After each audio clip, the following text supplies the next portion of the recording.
Sir economics पढ़ के ऐसा लग रहा है हम भी करोड़पति हैं। अंबानी के पास जियो का पैसा कहां से आया? जब लोगों के पास 2G और 3G खरीदने का पैसा नहीं था, 60,000 करोड़ रुपया अंबानी ने ठूस दिया एक के बाद 4G में। लोग पागल कहते थे कि आपको 4G का कोई आइडिया है? रिलायंस कंपनी जो थी अनिल अंबानी की, उसको आइडिया था टेलीकम्युनिकेशन का। मुकेश अंबानी को कोई आइडिया नहीं था, लेकिन उसको पता था ब्लू ओशियन पॉलिसी। पहले पैसा झोंको, लोगों को आदत लगा दो, इतना ना पैसा झोंक दे कि बाकी के पास इतना पैसा ही ना बचे, और बाकी के लोग 4G में जब तक सोचे कि गांव गांव तक पहुंच गया कौन? भले गरीब है, लेकिन जब दुनिया की नीलामी होगी तो सबसे पहला खरीदार चाइना, दूसरा उसके बाद भारत। खरीदारी के मामले में हम आगे आएंगे, क्योंकि इंडिया के ऊपर लायबिलिटी बहुत कम है। हम लोगों ने विदेश से कर्जे उतने नहीं लिए हैं जितने बाकी देशों ने ले रखे। कर्ज लेना बहुत ही बड़ी समझदारी है, बहुत बड़ी समझदारी। जो इंसान, जो कंपनी कर्ज न ले सकी, जो देश कर्ज न ले सका, महाघोंचू है। बट उसको किस तरह से यूज करके, आपको पता है दुनिया में सबसे ज्यादा कर्जा अमेरिका ने ले रखा है। दुनिया में सबसे ज्यादा कर्जा अमेरिका ने लिया है।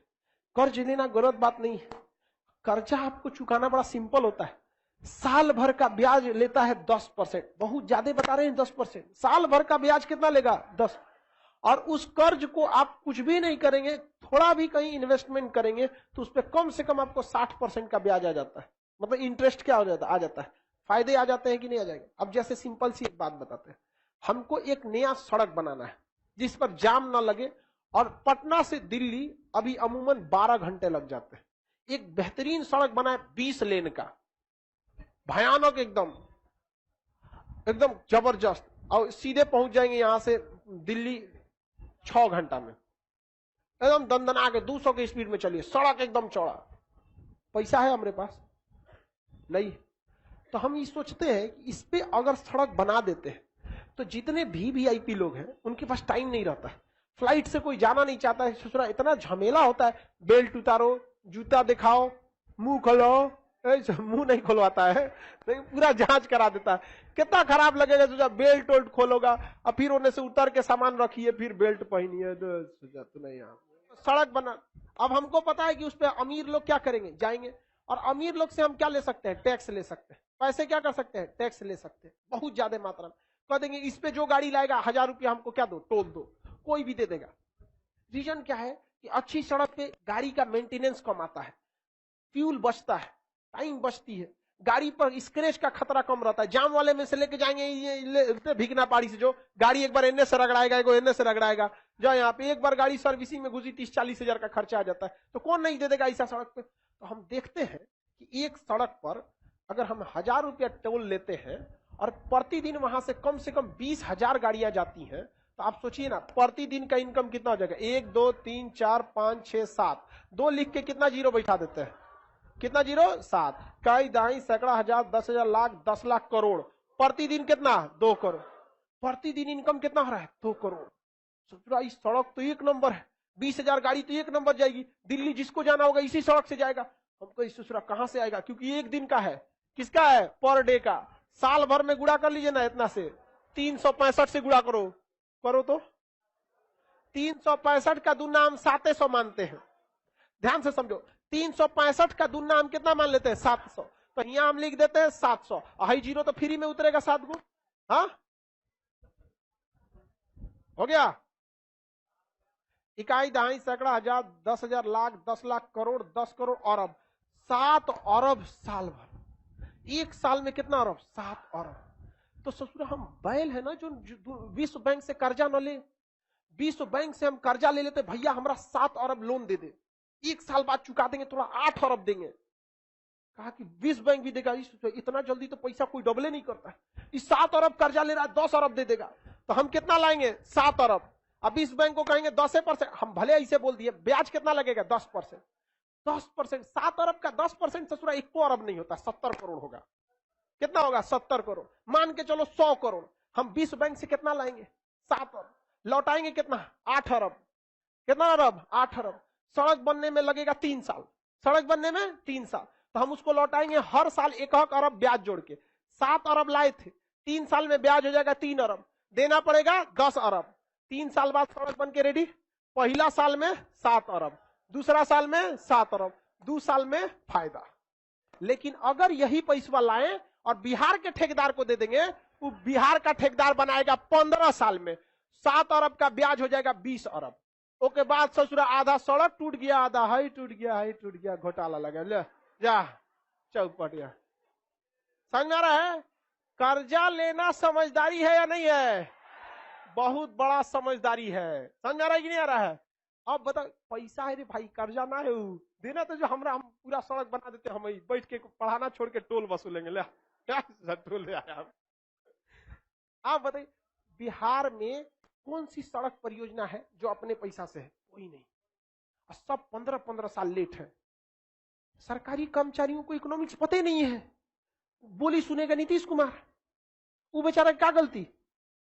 वो तो मेहनत से वर्ल्ड बैंक में डेडिकेशन भेज के अपना वहां से पैसा लगाए। यहाँ पर पुल बंद के एक और को पुल जिसको बन जाने थे 2012 में, अभी तक बनले नहीं है। एक वो NH-19 है, हाजीपुर छपरा फोन ले, हम जा रहे थे तो दूरबीन लेके खोज रहे थे किधर है ये सड़क। भाई हाईवे गायब हो गया है। हम खोजते रह गए यार, नहीं मिला हमको, कहां से स्टार्ट है कहां है पता नहीं है। बाद में हम जांच किए तो 2012 से इस पे काम चालू है। अब ये बता भाई, अगर साल भर साल लेट होइएगा तो जो प्रॉफिट आप सोचे है ना, वो चौपट हो जाएगा। लेकिन यही उत्तर प्रदेश सरकार पूर्वांचल एक्सप्रेसवे बनाई, 6 लेन का, ट्रक का अलगे रास्ता, जीप का अलगे, सबका अलग अलग रास्ता, और 2 साल में बना के कंप्लीट उद्घाटनों कर दी। और पे जहाज उतार के चेक कर ली कौन घोंचू आदमी सड़क से जाएगा, कौन नहीं जाएगा पूर्वांचल एक्सप्रेसवे से। 1000 की जगह तुम 1200 लो, मस्त गाड़ी चलाओ, 1 नंबर क्रूज कंट्रोल पे छोड़ दो। गाड़ी में एक बटन आता है क्रूज कंट्रोल, जितना स्पीड सेट कर देंगे ना वो अपने से उतना कर देंगे। जैसे मान के चलो हमने क्रूज कंट्रोल सेट कर दिया 100 की स्पीड में, गाड़ी को हम ब्रेक मारेंगे छोड़ देंगे, हमको स्पीड बढ़ाना नहीं है, आराम से बस स्टीयरिंग पे हाथ रखना है, धीरे धीरे धीरे धीरे फिर कहां लेके चल जाएगा 100, फिर ब्रेक मारना है, बस ब्रेक मार देंगे, धीरे करेगा, फिर उठा के कहां ले जाएगा 100। हाईवे पे मस्त, कोई मेहनत ही नहीं है यार, एक वो हाथ रख लो स्टीयरिंग पे, बस सड़क एकदम सीधा सोचा 20 किलोमीटर तक सीधे दिख रहा है। गाड़ी को डाल दिए क्रूज कंट्रोल। यहाँ बिहार में गाड़ी चला, क्लच दाब, ब्रेक मार ससुरा, ससुरा ले मार। स्वामी रामदेव पगलाए हैं योगा करने के लिए। आके बिहार में तुम 1 किलोमीटर गाड़ी चलाओ, हर प्राणायाम इसी में हो जाएगा, सूर्य नमस्कार तो है ले ससुरा। सर इकोनॉमिक्स पढ़ के ऐसा लग रहा है हम भी करोड़पति हैं। आप बताओ, अब समझ में आया? कर्जा लेना बेवकूफी, बहुत बड़ी समझदारी, बहुत बड़ी समझदारी। और भारत में एक भाई साहब थे, बहस कर रहे थे पेट्रोल के दाम पे, हमसे करें खान साहब जानते हैं ये पेट्रोल महंगा हुआ है ना, ये सब कांग्रेस की गलती है। हम कह के थोड़ा हमको भी समझाइए।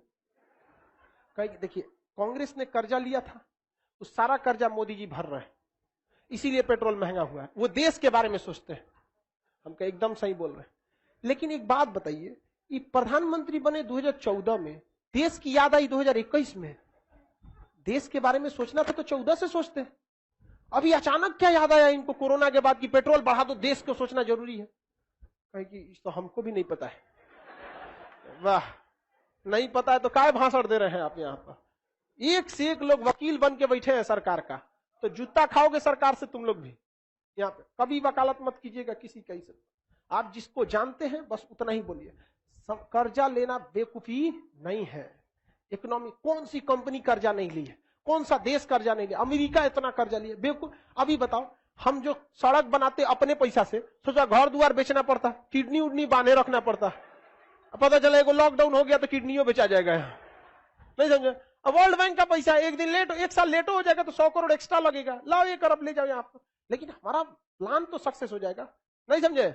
1 नंबर यहाँ पर बुलेट जैसे ट्रेन, पटना से दिल्ली जाने में सोचा कोई ट्रेन को 12 घंटा से तो कम लगने वाला नहीं, 15 घंटा लगता है। एक वो अलगे रेलवे लाइन बिछा देते हैं जो यहां से स्टॉपेजे देंगे उसका, बनारस, इलाहाबाद, कानपुर, दिल्ली, 8 घंटा में कहां पहुंचेगी दिल्ली?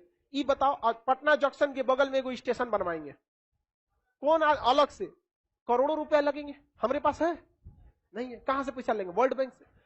अब पटना जंक्शन पे अनाउंस करेगा, कृपया ध्यान दें, दिल्ली जाने वाली ट्रेन 4 दिन लेट है। प्लेटफॉर्म नंबर पे 10 पे आएगी।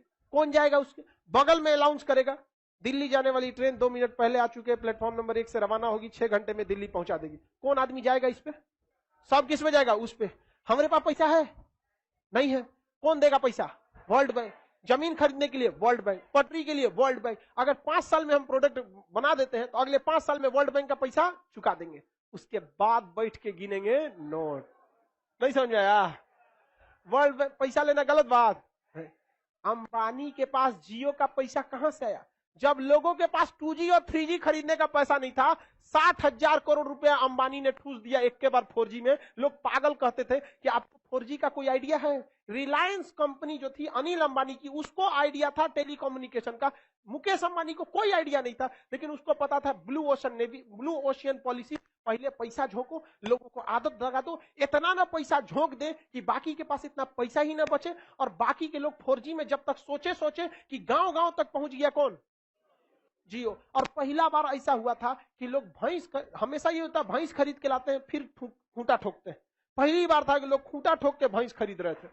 मतलब सबके पास सिम था, मोबाइल 4G था ही नहीं। सब लोग क्या कर लिए? मोबाइल। अब इस सिम खरीद लिए। अब एक कोचने के लिए क्या खरीद रहे थे? मोबाइल। इनफैक्ट हम भी ये 2016 में केवल और केवल जियो के लिए ही खरीदे थे। जियो फ्री दिया था तो हम भी आज भी इसी से चलाते हैं। हैंडी है। आप समझ आ गया कि नहीं आ गया? किसी को कोई दिक्कत नहीं है? तो आगे यही पैसा देना जरूरी है कि नहीं है? तो ये पैसे जो थे रिलायंस ने क्या कर दिया? ठूस दिया। कहां पे लगा दिया? 4G में। और गांव तक क्या पहुंच गया? 4G। बाकी लोग के पास 4G रहा नहीं रहा। तो चलिए इसमें समझ में आ गया आप लोग।